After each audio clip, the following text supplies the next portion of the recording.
5월 이렇게 가정의 달을 이렇게 지나다 보니까 천국에 가신 부모님 생각이 부쩍 많이 납니다.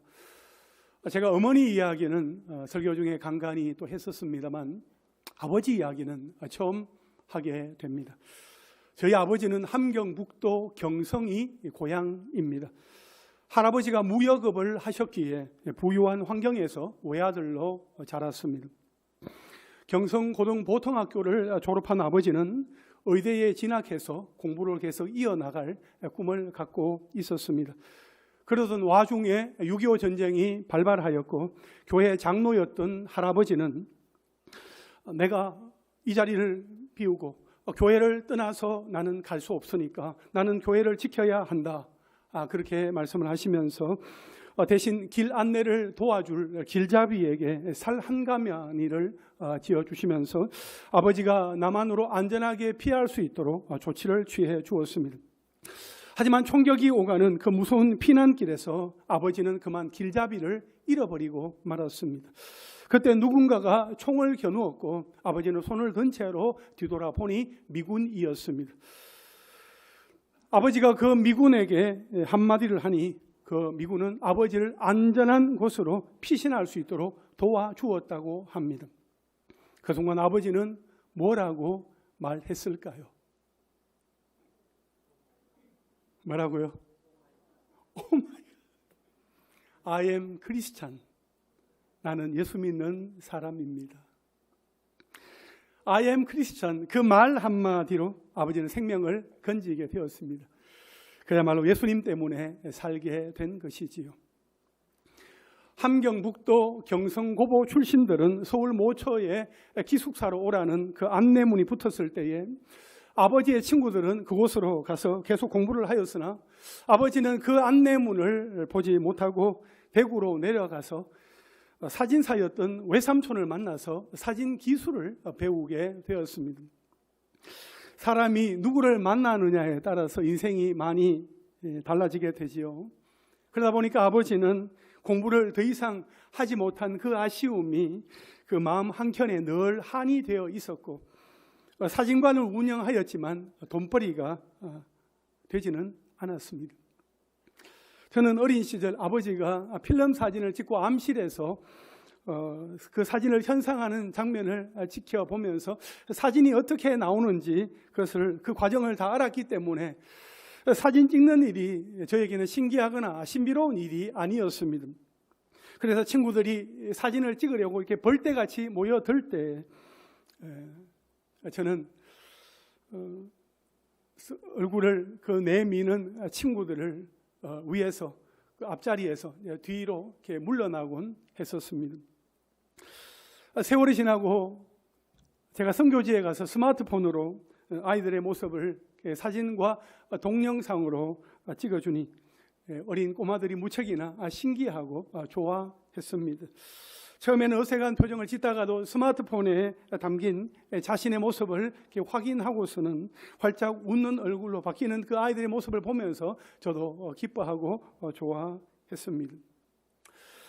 또한 적수 카메라로 그 아이들의 그 모습을 찍어서 곧장 이 사진을 뽑아주면 아이들은 신기해하면서 그 사진을 손에 꼭 쥐고 집으로 돌아갔습니다. 어느덧 사진 촬영 기술이 이렇게 많이 발달해서 우리의 겉모습뿐만 아니라 속모습도 찍습니다. 엑스레이로 우리의 뼈 상태를 찍고 MRI로 몸의 장기를 찍어내고 MRA로 뇌 혈관 상태를 찍어서 보여줍니다. CT로 뇌 사진도 찍어서 우리 뇌의 활동 모습도 볼 수 있습니다.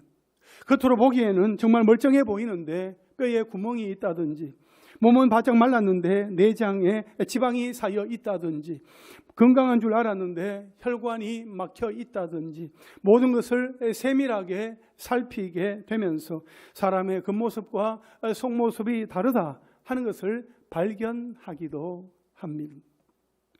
그런데 여러분, 만약 우리의 영혼을 찍을 수 있다면 어떨까요? 지금 육신의 나이는 80이지만 영혼은 어린아이처럼 순수한 어른이 있을 것입니다. 또 어떤 사람은 사회적으로 지위도 높고 재력가이지만 그 영혼은 너무나 피폐한 나머지 기력이 쇠한 사람도 있을 것 같습니다. 육체적으로는 장애를 가지고 있지만 영혼은 건강하고 활기가 넘치는 사람이 있는가 하면 건장한 청년일지라도 그 영혼은 누군가의 도움이 필요한 사람이 있을 수도 있습니다. 여러분, 우리가 우리의 눈으로나 과학기술로는 우리의 영혼을 볼 수 없지만 성령이 조명하시고 말씀의 빛이 우리를 비추실 때에 우리는 우리의 영혼의 모습을 보게 됩니다. 그리고 하나님은 우리의 육체적인 그 어떤 모습보다 우리의 영혼의 상태를 보시고 거기에 관심을 갖고 계십니다. 오늘 성경 본문의 주인공인 에스겔은 바벨론 포로 시대에 활동했던 선지자입니다. 지금 이스라엘 백성들은 바벨론의 포로로 잡혀가서 그곳에서 생활을 하고 있는 상황입니다. 그런데 하나님은 에스겔을 마른 뼈가 가득한 그 골짜기로 데리고 가시더니 이 마른 뼈들이 이스라엘의 모습이다라고 말씀하시는 것입니다. 그리고 에스겔에게 하나님의 말씀을 대언하도록 명령하십니다. 에스겔이 그대로 대언하자 그 마른 뼈들이 큰 군대가 되었습니다. 정말 놀라운 일 아닙니까? 마른 뼈가 살아나는 정도가 아니라 큰 군대가 되었습니다. 이것은 바로 하나님께서 이 마른 뼈와 같은 이스라엘을 하나님의 군대로 만들겠다는 하나님의 약속, 하나님의 비전, 하나님의 계획을 에스겔에게 그대로 보여주신 것입니다. 그렇다면 여러분, 우리는 어떻게 이 하나님의 말씀을, 이 놀라우신 능력을 우리의 삶의 현장에서 경험할 수 있을까요? 오늘 본문의 말씀을 함께 살펴보며 그 답을 찾아가 보겠습니다. 첫째로 한번 따라합시다. 내가 마른 뼈입니다. 우리가 마른 뼈입니다. 오늘 본문 1절과 2절 말씀을 함께 읽겠습니다. 시작. 여호와께서 권능으로 내게 임재하시고 그의 영으로 나를 데리고 가서 골짜기 가운데 두셨는데 거기 뼈가 가득하더라. 나를 그 뼈 사방으로 지나가게 하시기로 본즉 그 골짜기 지면에 뼈가 심이 많고 아주 말랐더라. 아멘. 오늘 본문은 이렇게 시작합니다. 여호와께서 권능으로 내게 임재하시고 그의 영으로 나를 데리고 가서. 에스겔은 먼저 이것이 에스겔의 자신의 생각이나 상상에 의한 것이 아니라 하나님의 인도하심으로부터 온 것임을 분명하게 밝히고 있습니다. 여러분, 하나님은 쉴만한 물가, 푸른 풀밭으로만 인도하시는 줄 알았는데 이게 웬일입니까? 하나님이 에스겔을 어디로 이끌어 가십니까? 뼈가 가득한 골짜기 가운데로 이끌어 가셔서 거기에 두셨습니다. 해골이 가득한 골짜기라. 그야말로 대량 학살이 있었던 거대한 무덤인 것입니다. 공포 영화 속에나 나오는 한 장면 같습니다. 사실 거기에 서 있는 것만 해도 너무 무섭고 공포스러울 것 같은데 하나님은 에스겔로 하여금 그 뼈 사방으로 지나가게 하십니다. 에스겔은 거기에서 무엇을 보았습니까? 2절 하반절에 보니까 그 골짜기 지면에 뼈가 심이 많고 아주 말랐더라 말씀하고 있습니다. 에스겔은 자신의 눈으로 그 뼈들은 생명력을 상실하여서 소생할 가능성이 전혀 없는 마른 뼈다 하는 그 사실을 확인했습니다. 이것은 회생 불가능하고 어떤 희망도 품을 수 없는 절망적인 상태인 것을 인식한 것입니다. 하나님은 왜 에스겔로 하여금 그 마른 뼈들을 자세히 보게 하셨을까요? 여러분, 만약 이스라엘이 자신이 그 처한 현실을 정확하게 인식하지 못한다면 그들이 하나님을 의지하려고 하겠습니까?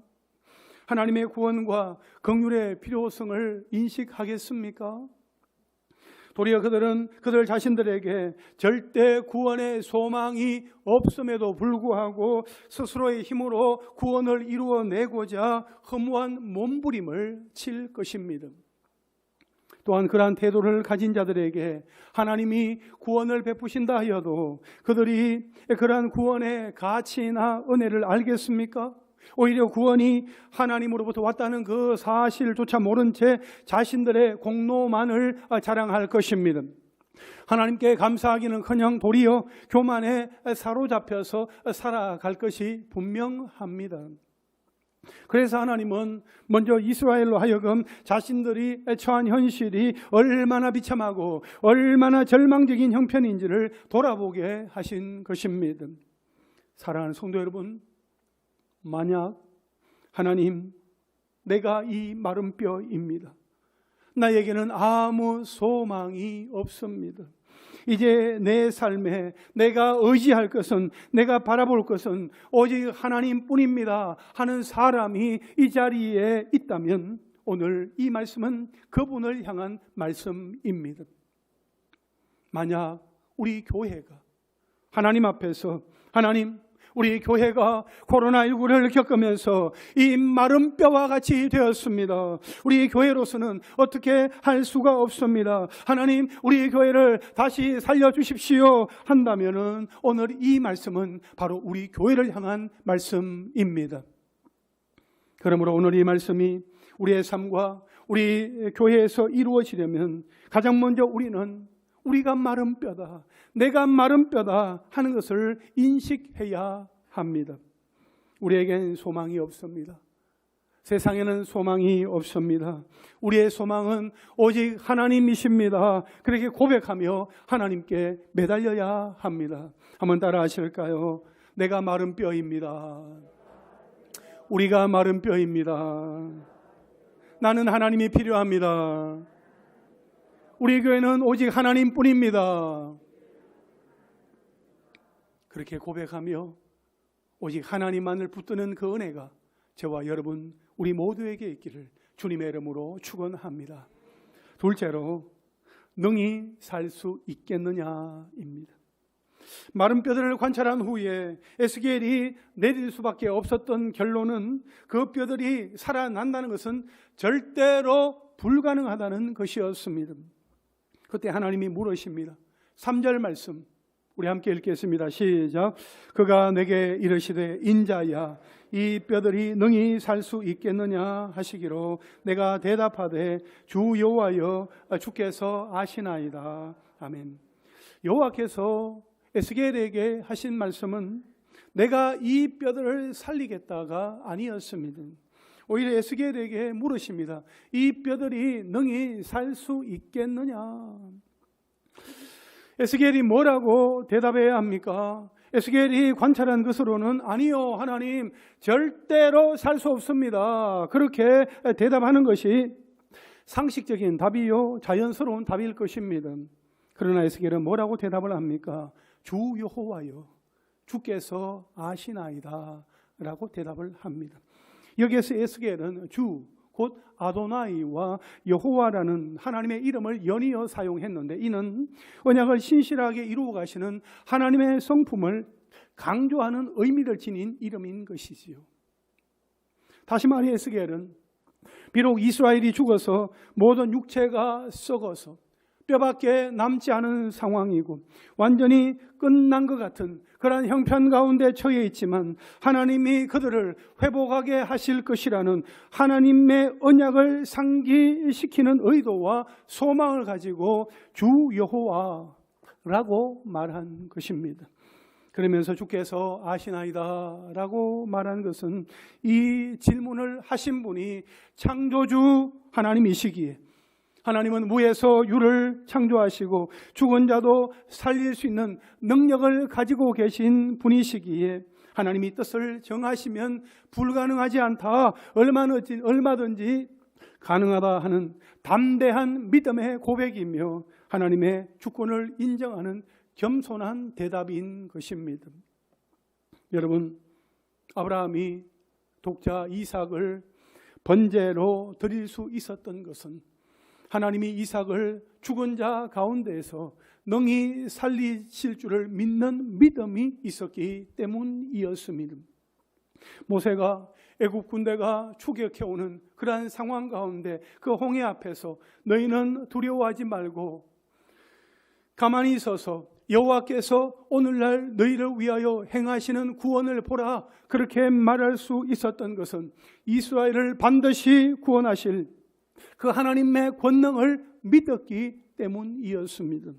여호수아가 아모리 사람들과의 전투에서 태양아 달아 멈추어라 그렇게 외칠 수 있었던 것은 천지 만물을 창조하신 하나님께서 역사하신다면 태양도 달도 멈추게 될 것이다 하는 그 믿음이 그에게 있었기 때문이었습니다. 그렇다면 여러분, 우리에게 이 믿음이 있습니까? 능히 살 수 있겠느냐? 네가, 너희 가정이, 너희 기업이, 너희 교회가 능히 살 수 있겠느냐? 하나님께서 그렇게 물으신다면 아멘이라고 대답하실 수 있겠습니까? 사랑하는 성도 여러분, 에스겔은 절망적인 상황과 완전히 포기해야 할 것 같은 상황에서 이건 하나님이시라도 어쩔 수 없지요 하면서 소망을 잃어버린 것이 아니라 하나님이시면 하나님이 하시겠다고만 하시면 가능합니다 하고 하나님께 소망을 두었습니다. 그렇습니다. 우리에게도 한계가 있고 아무리 날고 뛰어도 어찌할 수 없는 불가능이라는 벽이 있습니다. 그러나 하나님을 의지하고 하나님의 일하심을 바라보는 자에게 불가능은 언제든지 가능으로 바뀌게 마련입니다. 아멘이십니까? 우리는 이러한 하나님을 언제든지 잊지 말아야 하며 어떤 일, 어떤 한계, 어떤 절망의 벽 앞에서도 하나님의 일하심을 구하는 자들이 되어야 합니다. 아무리 어려운 일, 크나큰 고난과 위기 앞에서도 세상 모든 사람들이 손을 놓아버린 그러한 상황에서도 하나님을 기억하고 하나님의 이름을 부를 수만 있다면 우리는 세상에서 만나는 제 아무리 어두운 절망의 구름과 흑암이라도 능히 물리치고 이겨낼 수 있는 내일의 소망을 소유한 자들이 될 것입니다. 할렐루야. 어떠한 상황에도 하나님께 소망을 두고 하나님만을 의지하는 믿음의 사람들이 다 되시기를 주님의 이름으로 축원합니다. 그렇다면 셋째로 마른 뼈들이 군대가 되게 하신 하나님의 방법은 무엇입니까? 오늘 본문에서 우리가 두 가지를 생각해 볼 수 있는데 먼저 하나는 말씀입니다. 우리 4절 말씀 우리 함께 읽겠습니다. 시작. 또 내게 이르시되 너는 이 모든 뼈에게 대언하여 이르기를 너희 마른 뼈들아 여호와의 말씀을 들을지어다. 아멘.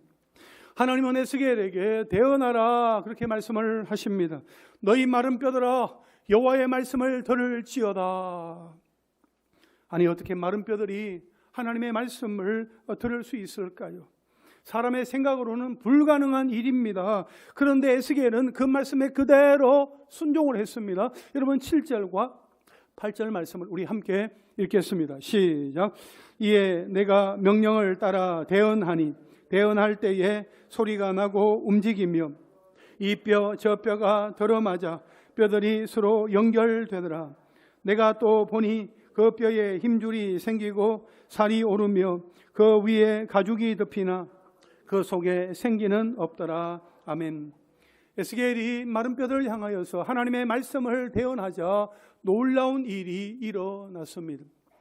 흩어져 있던 뼈들이 모이면서 서로 연결이 되어지고 그 뼈에 힘줄이 붙고 살이 더하여지면서 가죽이 덮였습니다. 그러면서 사람의 모양을 갖추게 되었습니다. 그런데 여러분, 이 마른 뼈가 살아나기 시작하는 것은 결코 에스겔의 능력이 아닙니다. 이것은 말씀의 능력입니다. 요한복음 1장 1절에 보면 태초에 말씀이 계시니라 이 말씀이 하나님과 함께 계셨으니 이 말씀은 곧 하나님이시니라 말씀하고 있습니다. 이사야 55장 11절에 보면 내 입에서 나가는 말도 이와 같이 헛되이 내게로 되돌아오지 아니하고 나의 기뻐하는 뜻을 이루며 내가 보낸 이 일에 형통함이니라 말씀을 하고 있습니다. 여러분, 하나님이 하신 말씀은 그냥 헛되이 없어져 버리지 아니하고 반드시 이루어집니다. 아멘이십니까? 무엇보다 하나님의 말씀은 창조의 능력이 있는 말씀입니다. 하나님은 태초에 말씀으로 만물을 지으셨습니다. 하나님의 말씀에는 생명의 능력이 있습니다. 그래서 우리는 우리의 자녀들에게, 우리의 다음 세대에게 말씀을 꼭 가르쳐야 합니다. 디모데후서 3장 15절부터 17절 말씀에 보면 우리 함께 읽을까요? 또 어려서부터 성경을 알았나니 성경은 능히 너로 하여금 그리스도 예수 안에 있는 믿음으로 말미암아 구원에 이르는 지혜가 있게 하느니라. 모든 성경은 하나님의 감동으로 된 것으로 교훈과 책망과 바르게 함과 어로 교육하기에 유익하니 이는 하나님의 사람으로 온전하게 하며 모든 선한 일을 행할 능력을 갖추게 하려 함이라. 아멘. 하나님의 말씀이 우리에게 주는 유익이 있음을 말씀하고 있습니다. 구원에 이르는 지혜가 있게 합니다. 교육하기에 유익한 것을 우리가 보게 됩니다. 하나님의 사람으로 온전케 되어지고 모든 선한 일을 행할 능력을 갖추게 하는 것이지요. 이 말씀을 들고 말씀을 가르치는 자들에게 하나님의 복이 날마다 때마다 더하게 될 줄로 믿습니다. 오늘은 스승의 주일입니다. 말씀을 대언하는 우리 주일학교 교사들을 통하여서 하나님께서 생명의 역사를 이루어 가실 줄로 믿습니다. 우리 교사들이 하나님의 말씀을 전하는 그 사명을 감당함으로 하나님이 이루시는 생명 구원의 통로, 회복의 통로가 될 수 있도록 여러분 계속해서 기도해 주시기를 바랍니다. 지금 이 시간에도 비전센터에서 영유아부, 유아부, 유초동부, 중고동부 또 사랑부가 하나님 앞에 예배하며 또 찬양하며 기도하며 하나님의 말씀을 듣고 있습니다. 예배하고 하나님의 말씀이 아이들에게 들려질 때에 그 말씀을 듣는 아이들마다 날마다 새롭게 되어지고 하나님의 뜻, 하나님의 꿈, 하나님의 비전을 가지고 이 시대 앞에 열방을 향하여 나아갈 수 있는 우리 자녀들이 될 수 있도록 여러분 계속해서 기도해 주시기를 바랍니다. 우리가 오늘 본문 말씀을 볼 때에 여기에서 중요한 점은 에스겔이 하나님의 말씀을 그대로 전했다 하는 사실입니다. 에스겔은 하나님의 말씀에 자신의 생각이나 자신의 말을 덧붙이거나 섞지 않았습니다. 하나님의 말씀은 그대로 전해져야 합니다. 하나님의 말씀이 그대로 전해지지 못하고 변질되어지는 그 순간 생명의 역사, 아름다운 변화의 역사, 성장과 성숙의 역사는 종적을 감추고 맙니다. 그러므로 사랑하는 여러분, 우리 교사들이 예수 그리스도의 그 십자가, 그 피 묻은 복음을 아이들에게 전할 때에 아이들이 어리다고 해서 내용을 빼거나 희석시키면서 전하는 것이 아니라 하나님의 말씀 그대로 전할 수 있는 교사들이 될 수 있도록 기도하며 축복해 주시기를 바랍니다. 성경에서 가르치는 그대로 믿고 또 그대로 말하고 전하는 교사들이 되어야 할 것입니다. 그리하면 하나님의 말씀에 담겨진 창조의 역사, 변화의 역사, 기적의 역사, 그리고 새 생명의 역사가 우리 교사들의 삶의 자리와 우리 주일학교 가운데에서 그대로 재현이 될 것입니다. 할렐루야. 이어서 마른 뼈들이 군대가 되게 하신 하나님의 방법 또 하나는 생기입니다. 이 생기는 곧 성령을 말하는 것입니다. 우리 9절 말씀 함께 읽겠습니다. 시작. 또 내게 이르시되 인자야 너는 생기를 향하여 대언하라. 생기에게 대언하여 이르기를 주 여호와께서 이같이 말씀하시기를 생기야 사방에서부터 와서 이 죽음을 당한 자에게 풀어서 살아나게 하라 하셨다 하라. 아멘. 인자야 너는 생기를 향하여 대언하라 하신 이 하나님의 말씀 앞에 이 에스겔이 이번에는 생기에게 말씀을 대언합니다. 생기야, 사방에서부터 불어와서 이 죽음을 당한 자에게 불어서 살아나게 하라 하는 그 말씀을 그대로 선포하지요. 그러자 10절 말씀해 보니까 이에 내가 그 명령대로 대언하였더니 생기가 그들에게 들어가매 그들이 곧 살아나서 일어나 서는데 극히 큰 군대더라 했습니다. 에스겔이 대언한 대로 생기가 그들에게 들어가서 살아났습니다. 이것은 창세기 2장 7절에 하나님이 흙으로 사람을 지으시고 그 코에 생기를 불어넣으셨을 때에 그 사람이 살아있는 영, 생명이 되었던 그 말씀을 생각나게 합니다. 그렇습니다. 결국 생명은 누구의 손에 있습니까? 하나님의 손에 있습니다. 오직 하나님만이 우리 생명의 주관자이십니다. 아멘이십니까? 여러분, 결국 하나님의 말씀과 성령으로 마른 뼈들은 살아났습니다. 그런데 언제 그 일이 일어났습니까? 여러분 7절 말씀 한번 보시겠습니까? 이에 내가 명령을 따라 뭐하니? 대언하니. 10절 말씀에 이에 내가 그 명령대로 뭐하였더니? 대언하였더니. 그렇습니다. 에스겔이 하나님의 그 말씀대로 하나님의 그 뜻을 쫓아서 마른 뼈들을 향하여 생기를 향해 대언하였을 때에 그 놀라운 역사가 일어나게 되었더라 하는 것입니다. 여러분 한번 생각해 보세요. 마른 뼈가 말씀을 들을 수 있습니까? 눈에 보이지도 않는 그 생기를 향하여 대언한다니요. 이것은 이해가 되는 명령이 아닙니다. 그런데 에스겔은 어떻게 하나님의 명령대로 대언할 수 있었을까요? 에스겔 3장 1절부터 3절까지 말씀을 우리가 함께 읽겠습니다. 시작. 또 그가 내게 이르시되 인자야 너는 발견한 것을 먹어라.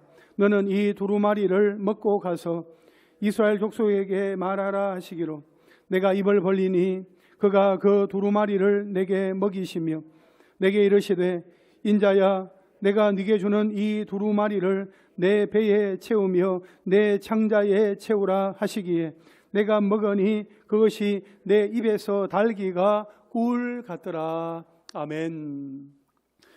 하나님은 에스겔에게 전할 말씀을 주시기 전에 에스겔이 먼저 그 말씀을 먹도록 하십니다. 에스겔이 직접 입을 벌려서 말씀을 먹습니다. 배에 채우고 창자에 가득 채우면서 배불리 그 말씀을 먹습니다. 그리고 그 말씀을 소화합니다. 그렇게 그 말씀의 맛을 알게 하십니다. 그렇습니다. 말씀을 전하는 자는 자신이 먼저 말씀으로 충만해야 합니다.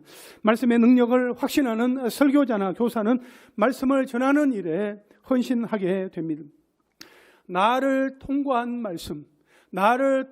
말씀이 선포가 되어질 때에 능력이 나타나게 됩니다. 그러므로 말씀을 전하는 사역자들과 교사들, 자금목자 여러분, 먼저 말씀을 먹으십시오. 말씀을 소화하십시오. 내가 먼저 말씀으로 채워야 합니다. 내가 그 말씀의 맛을 알아야 합니다. 하나님의 말씀은 하나님이 정하신 뜻을 반드시 이루기에 말씀을 전하고 가르치기 위해 수고하고 노력하는 것은 결코 헛되지 않을 것입니다. 당장은 열매가 보이지 않는 것 같아도 한 사람 한 사람이 뿌린 그 말씀은 반드시 30배, 60배, 100배의 열매가 되어서 각 사람의 상급이 될 것입니다. 우리가 하나님의 말씀을 먹고 그 말씀을 소화한 그대로 그 말씀을 가지고 만나는 사람들에게 전하며 나누며 또 가르치고 전달할 때에 그 말씀이 열매를 맺고 놀라운 하나님의 역사가 또 우리 가운데 그대로 상급으로 또 임하게 될 줄로 믿습니다. 이제 마지막 넷째로 한번 따라 하실까요? 교회는 군대가 되어야 합니다. 오늘 본문 10절 말씀 우리 함께 읽겠습니다. 시작. 이에 내가 그 명령대로 대언하였더니 생기가 그들에게 들어가매 그들이 곧 살아나서 일어나 서는데 극히 큰 군대더라. 아멘. 여러분, 우리가 여기에서 주목해야 할 한 가지 사실이 있습니다. 에스겔의 환상은 에스겔이 하나님의 말씀을 대언하였을 때에 마른 뼈가 서로 연결이 되어지고 그 뼈에 살이 붙고 힘줄이 붙고 가죽이 덮이면서 사람의 모양으로 갖추어졌을 뿐만 아니라 사방에서부터 생기가 들어가서 살게 되었습니다. 그러나 그게 끝이 아니었습니다. 극히 큰 군대더라.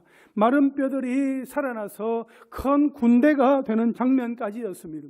이스라엘을 향한 하나님의 비전은 이스라엘을 회복시키시는 것, 살리시는 것에만 있지 않았습니다.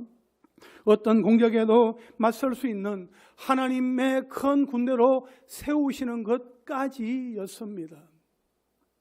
여러분, 오늘날 우리 교회를 향한 하나님의 비전, 하나님의 마음도 이와 같습니다. 하나님은 하나님이 세우신 교회가 세상과 죄와 맞서 싸우는 하나님의 군대가 되기를 원하십니다. 그러나 오늘날 교회들은 싸움을 싸우는 큰 군대이기보다는 항상 죄를 짓고 그 죄의 문제를 해결하는 부상병동과 같은 곳이 되어버렸습니다. 또한 세상에서 믿음과 싸우기도 하지만 금세 지치고 낙담하여서 쉼을 달라고 요구하는 이들의 은신처가 되어버렸습니다. 교회는 선한 싸움을 싸우는 믿음의 용사들의 함성과 승리의 계승가의 그 소리는 점점 줄어들고 위로와 치유를 바라며 회복과 안식을 구하는 이들로 인하여 잠잠하고 평온한 노래만 울려 퍼지고 있습니다. 물론 교회는 상처받고 지친 자들에게 위로와 안식과 치유도 줄 수 있어야 합니다. 그러나 교회는 병원이나 요양원의 역할만 아니라 하나님을 위해, 복음을 위해, 의와 진리를 위해 싸우는 믿음의 용사들을 훈련하고 세우는 군대와 같은 역할을 감당해야 합니다. 하나님께서 궁극적으로 기대하시는 하나님의 백성들, 하나님의 교회는 결코 유약하거나 무기력한 것이 아니며 당당한 큰 군대와도 같은 모습이기 때문입니다. 여러분, 지금도 이 땅은 공중 권세를 잡고 있는 사탄이 우리 성도들을 향하여 대적하고 유혹하며 잠시도 쉬지 아니하고 우리를 향하여 공격하고 있는 영적 전쟁터입니다. 그러므로 우리 모든 성도들과 교회는 하나님의 전신갑주를 입고 하나님의 큰 군대로서 믿음의 선한 싸움을 싸우면서 당당하게 나아가야 할 줄로 믿습니다. 데살로니가전서 5장 8절에 보면 우리는 낮에 속하였으니 정신을 차리고 믿음과 사랑에 호심경을 붙이고 구원의 소망의 투구를 서자, 이렇게 말씀을 하고 있습니다. 사랑하는 성도 여러분, 우리 모두가 다 말씀과 기도로 그리스도의 군사답게 잘 훈련되어지고 성령의 검과 믿음의 방패로 잘 무장하여 믿음의 선한 싸움을 싸우며 나아가십시다.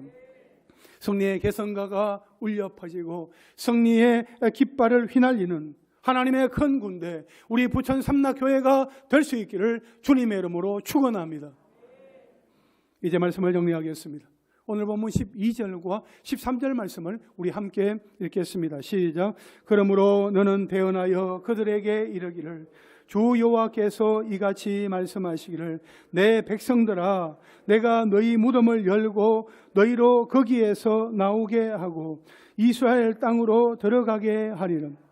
내 백성들아, 내가 너희 무덤을 열고 너희로 거기에서 나오게 한즉 너희는 내가 여호와인 줄 알리라. 아멘. 여러분, 12절과 이 13절 말씀을 읽어보면 내 백성들아, 내가 너희 무덤을 열고 너희로 거기에서 나오게 하리라 하는 이 말씀이 두 번이나 반복되어 있습니다. 하나님이 이스라엘을 결코 포기하지 않으시고 반드시 구원해 내실 것이라는 겁니다. 하나님이 친히 그 죽음의 무덤까지 찾아오셔서 당신의 백성들을 구원해 내시겠다는 것입니다. 그런데 여러분, 이 놀라운 일은 그저 하나님의 말씀으로만 끝난 것이 아니고 더욱이 이스라엘의 역사를 통한 상징으로만 끝난 것도 아닙니다. 실제로 우리의 믿음의 역사 가운데 그대로 이루어졌습니다. 무엇을 말하는 것입니까? 바로 예수 그리스도의 십자가 사건을 말하는 것입니다. 예수님은 십자가에서 죽으심으로 죄와 허물로 죽었던 우리를 구원해 내셨습니다. 할렐루야! 하나님이 과거에 이스라엘 백성들을 구원하신 것처럼 오늘 우리 스스로 극복할 수 없는 죄와 사망의 권세로부터 우리를 구원해 내신 것입니다. 우리는 이 사실을 결코 잊어서는 안 됩니다. 마른 뼈와 같이 영적인 생명력을 잃어버린 우리를 찾아오신 생명의 주님이신 그 예수 그리스도를 영접한다면 다시 영적인 힘을 얻는 것은 물론이요, 주님의 일을 더 잘 감당할 수 있는 더 강력한 예수 그리스도의 군대가 될 것입니다. 사랑하는 여러분, 하나님은 절망적인 상황에 처한 자기 백성들을 결코 그냥 내버려 두지 않으십니다. 도저히 어찌할 수 없는 우리의 영혼과 현실에 주의 말씀을 믿음으로 선포하십시오. 주의 성령을 구하십시오. 그리하면 하나님의 권능으로 역사하사 이 마른 뼈들이 큰 군대가 되어서 살아나게 하신 이 놀라운 말씀이 저와 여러분 우리의 삶 가운데 그대로 이루어지게 될 줄로 믿습니다. 그 놀라운 은혜와 능력을 경험하는 저와 여러분, 우리 모두가 될 수 있기를 주님의 이름으로 축원합니다. 할렐루야.